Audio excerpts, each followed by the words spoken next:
Ava! Ava, let me explain. Josh, nakita na ako sa kong duha ka mata. Pangga ko. Selo ako. Pangga, pasaylo ako. Kitsa man nga babae. Kaunsa-unsa man nimo siya. Ngano buros man siya. Selo ako, Pangga.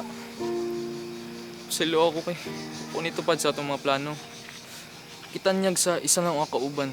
Sundalo, nga kung kinsay magpakasal niya, tagaan og dako ang kwarta.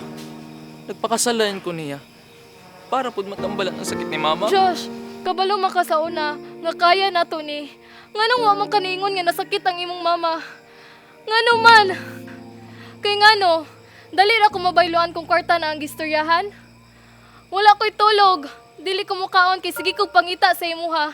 Akong gisakripisyo ang atong ipon para makita lang tika. Pero ngano man pag abot na ko diri, kana lang ang akong maabtan.